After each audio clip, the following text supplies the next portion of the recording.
Hello everyone, welcome to Mithila slash life. আজকে আপনাদের সাথে অনেক মজাদার সি ফুড বয়েলের রেসিপিটা শেয়ার করব। রেস্টুরেন্ট থেকে 6-7 হাজার টাকা দিয়ে না কিনে এখন বাসায় ট্রাই করে ফেলতে পারেন। আর আমি যেভাবে করেছি এভাবে করলে কিন্তু একদমই গন্ধ থাকবে না। আর আমি অবশ্যই এটা খেয়াল রেখেছি যাতে আমাদের বাঙালিদের মুখে এটা মজা লাগে, যার জন্য আমি এক্সট্রা কিছু মশলা আমার নিজের মতো করে অ্যাড করে নিয়েছি। তো এখন রেসিপি শুরু করা যাক। প্রথমে আমি নিয়েছিলাম ক্র্যাব, আর তারপরে নিয়েছিলাম কর্ন, আর এই হচ্ছে আমি ক্যান মাশরুম ইউজ করছি এখানে, আর আমি ইউজ করছি লাল আলু।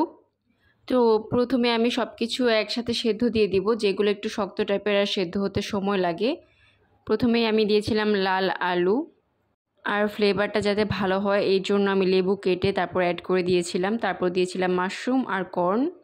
তারপরে আমি অ্যাড করেছি কালো গোলমরিচ গুঁড়া আর লবণ। তো এইগুলো সেদ্ধ হলে আমি একে একে উঠিয়ে ফেলবো। প্রথমে আমি মাশরুমগুলো তুলে ফেলেছি, কারণ মাশরুমগুলো খুব তাড়াতাড়ি সেদ্ধ হয়ে যায়। তারপর আমি কর্নগুলো একে একে তুলে ফেলছিলাম। কর্ন দেখা যায় বেশি সেদ্ধ করা হলে আবার শক্ত হয়ে যায়, তো এই জিনিসটা একটু খেয়াল রাখতে হবে।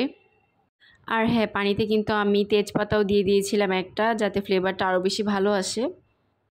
আর এই পর্যায়ে এসে আমি কাঁকড়াগুলো পানিতে দিয়ে দিব। তার আগে দিয়ে নিচ্ছি হাফ টিস্পুন আদা বাটা, হাফ টিস্পুন মরিচের গুঁড়া। আর এই তো এখানে আমি ক্র্যাব আর চিংড়িটা ভালো করে ধুয়ে নিয়েছি। এখন আমি এগুলা পানিতে দিয়ে দিব। এইখানে পরে এক্সট্রা মশলা কেন অ্যাড করলাম পানিতে, যাতে ক্র্যাবে আর চিংড়িতে কোনো ধরনের গন্ধ না থাকে। আর আমি কিন্তু আলুটা তুলিনি, আলুটা সহই সিদ্ধ করব, যাতে আলুটা আরও বেশি নরম হয়ে যায়। তারপর আমি 15 মিনিটের মতো সিদ্ধ করার পরে এগুলো তুলে নিচ্ছি। এখন আমি মশলাটা বানিয়ে নিচ্ছি। প্রথমে আমি তেলের মধ্যে দিয়ে দিয়েছি পেঁয়াজ কুচি, রসুন কুচি, এগুলো আমি ভালো মতো ভেজে নেব। কিছুক্ষণ ভাজার পরে আমি অ্যাড করব বাটার। বাটারের পরিমাণটা অবশ্যই বেশি করে দিতে হবে। আমি এখানে একটা বাটারের অর্ধেক পরিমাণ দিয়ে দিয়েছি। আপনারা চাইলে কিন্তু পুরো একটা বা দুইটা বাটারও ইউজ করতে পারেন। যত বেশি বাটার ইউজ করবেন তত বেশি মজা হবে খেতে। আর এখন আমি মশলাগুলো অ্যাড করে নিব। নিয়েছি মরিচের গুঁড়ো, টেস্টিং সল্ট, গোলমরিচের গুঁড়ো, চিলি ফ্লেক্স, ধনিয়া গুঁড়ো আর শুকনো ব্যাসিল। মশলাটা আমি একসাথে নেড়েচেড়ে একটু ভালোভাবে কষিয়ে নিব। তারপরে আমার বানানো একটি সস অ্যাড করছি। এইটিতে আছে soya sauce, vinegar, beef stock আর লেবুর রস। এইটা অ্যাড করার পর কিন্তু ফ্লেভারটা আরও বেশি বেড়ে যায়। অবশ্যই এটা অ্যাড করার ট্রাই করবেন। আর অবশ্যই বিফ স্টক অ্যাড করার ট্রাই করবেন, চিকেন স্টক না। আর আপনারা যদি চান সাথে কিন্তু আরও কিছু সি ফুড, সামুদ্রিক মাছ অ্যাড করতে পারেন, বা সসেজ, কোয়েল পাখি ডিম এগুলোও অ্যাড করতে পারেন। আমার তো চিংড়ি, ক্র্যাব আর কর্ন এগুলোই ভালো লাগে, তাই আমি এগুলো দিয়েই করেছি। এখন আমি গ্রেভিটার মধ্যে যা যা সিদ্ধ করে রেখেছিলাম সবগুলো অ্যাড করে দিচ্ছি। আর আমি কিন্তু প্রথমেই বলেছিলাম গ্রেভির যে মশলাটা এটা আমি আমার নিজের মতো করে একটু বাড়িয়ে দিয়েছি।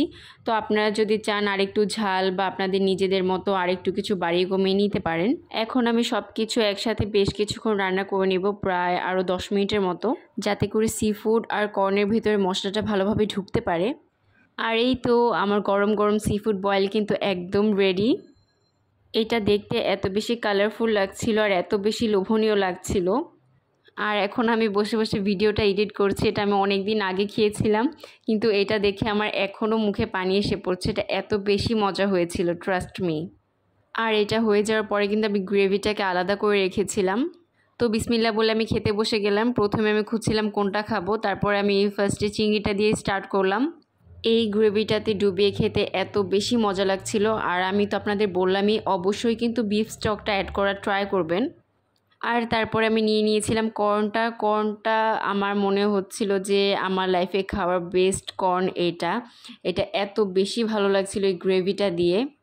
তো দেখলেন তো বাসায় সি ফুড বয়েল বানানো কত বেশি ইজি, আর আপনি আপনার নিজের মন মতো সি ফুডগুলো অ্যাড করে নিতে পারছেন।